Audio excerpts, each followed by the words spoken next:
Welcome to another episode of Digosec Presents. I'm at the head office of the Guardian Group, where today I'll be chatting with the Health and Safety Operations Officer, Marlene Eligon. Marlene, thank you for being with us today. You're welcome. You're involved in occupational health and safety. Tell me some more about that field. Well, occupational health and safety in Trinidad and Tobago generally became law in like 2006. I was already working with the Guardian Group, but when that time came, the company had obviously to have some compliance with the law.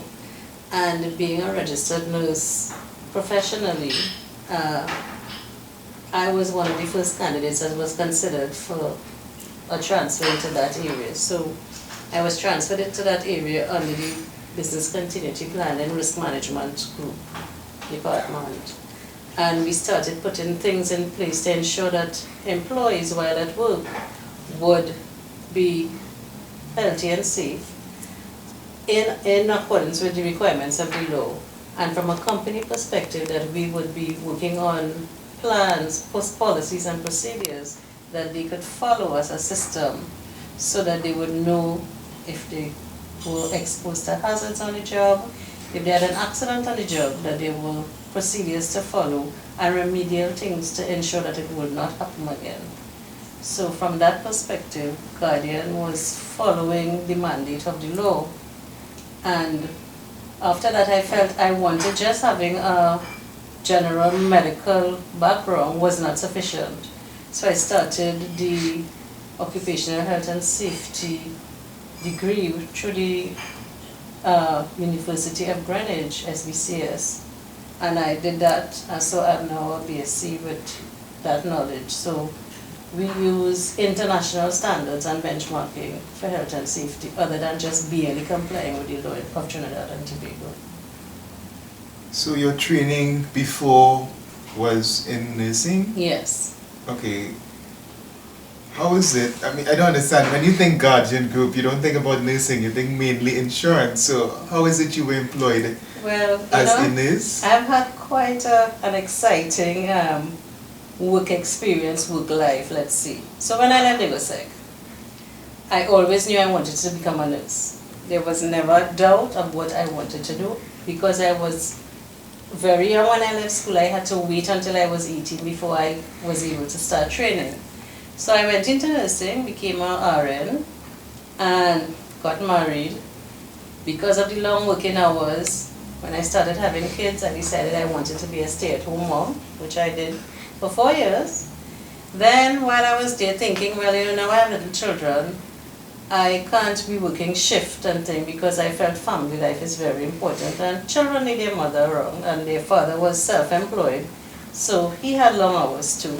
So I started looking around for a different field where my nursing would still come in, but it would give me regular working hours. To that end, I went into life underwriting, which is insurance. So when you apply for an application for life insurance, the application would come to the life underwriter, and then the life underwriter would judge, would assess your application medically and financially to see if medically what range you would fit in, what risk you presented to the company, if you were normal risk or if you were substandard risk, meaning that your premium would be higher than somebody who had no ailments. So my medical training came in a lot there, just that now I'm sitting behind a desk. From there I started doing my qualifications in life and health underwriting, and after a while I worked my way through different companies. I worked in Trinidad and Tobago locally and landed up at Guardian in the International Health Operations Department, where the company was expanding into the South American market at that time. And from then, switched over to health and safety. So they're all medically based. So my medical training was the basis for lots of interesting variations throughout the industry. So that's how it fits into the insurance world. Okay, good. Marlene, you knew very early on that you wanted to be a nurse. What influenced you? The Florence Nightingale story. Really, I went to Nelson Street Girls, and I think it was in Standard 2 or something like that. They always would tell you different things, not really to be career oriented, but I guess in the matter of teaching, and I always found, this lady was so selfless and seeing about all these people that was ill, and then I'm the first child of 5. So I was there always taking care of my younger brothers and sisters anyway, so it was just a fit. I just had the mindset, and that was just the way, and I've always tended to be a mother hen kind of thing, so it just fit. At your stay at DegoSec, did your peers or your teachers encourage you in that field? Actually, in the time that we did discuss career planning and careers, I never really even explored any other avenues because I just knew all along what I wanted to do. So I was just a matter of doing what I had to do to get to that point and then go straight in. What we had to juggle was whether I would do it in Trinidad or if I was going to do it abroad. I was looking at England. And I did apply to England, but in those times, West Indians were delegated to doing nursing assistant training. You would hardly ever find that West Indians who offered the RN training, although you would have had the qualifications, the educational requirements.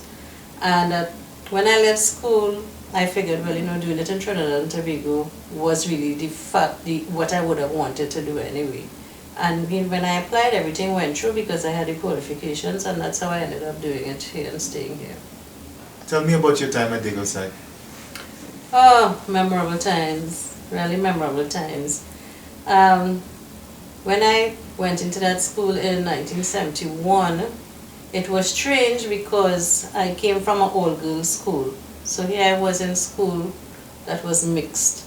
And although I come from a family with boys, going to school with them was a whole different kettle of fish. And you would appreciate coming from different homes, a lot of them were rough and tumble and things that I wasn't accustomed to. So in Form 1, when I was chosen as the prefect, I never said a word to the boys. The boys used to get away with everything. Until one day, one of them really got on my nerves. And that was the first day I wrote somebody's name on the board. And I got into trouble because after that student did not like me writing his name on the board, but he became one of my best friends after. And days were good. We had students from every kind of walk of life, and we fit in.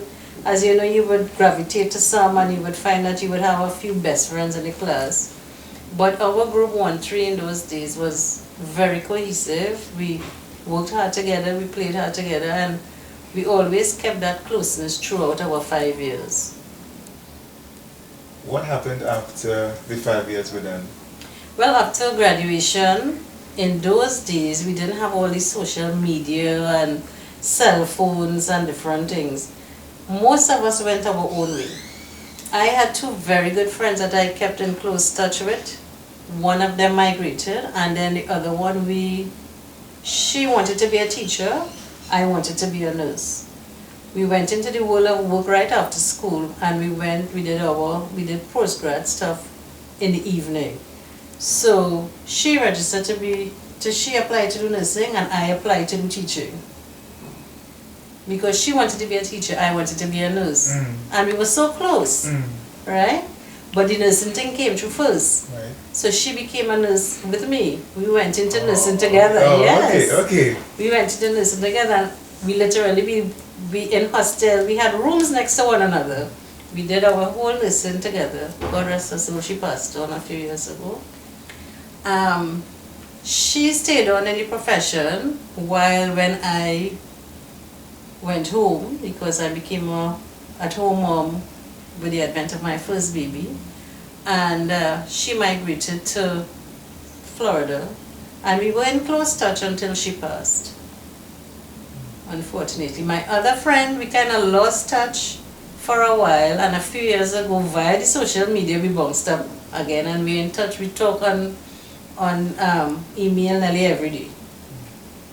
So, but most of the others, I would see them sporadically, but when we see one another, we're happy to see one another, touch base, what are you doing now, how is life, what's going on.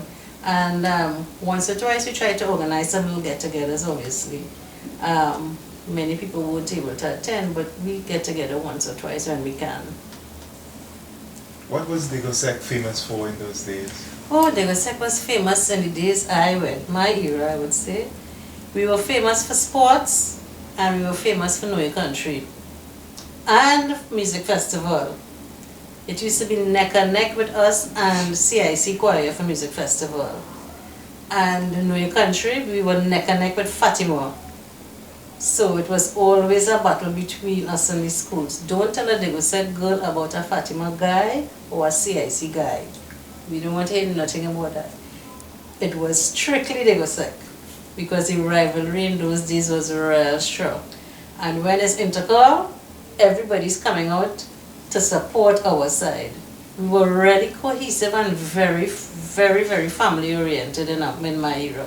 Everything was Digosec. You lived it and you breathed it. Sports, any kind of competition we would have, it would be the whole school involvement. And I think it was engendered by the teachers and Mrs. Seville, who was the principal at that time. So it was a very nice feeling of family when you went to school there. And even now, when you see people from your era, it's like, I remember you went to school with me. You can spot a Digosec from a mile away, kind of thing. Just as I guess in the wider world, you can spot a Trini. If you had the opportunity, would you go to Digosec again? Yes, I would. 115%. Digosec was fun times. We learned hard, we played hard. That was the era of when Digosec was coming through the ranks. We used to win everything for choir, regular choir, sports, New Country, the quizzes on 2 years. So yes, I would go back. I would choose Digosec. Thank you for being with us today. You're very welcome.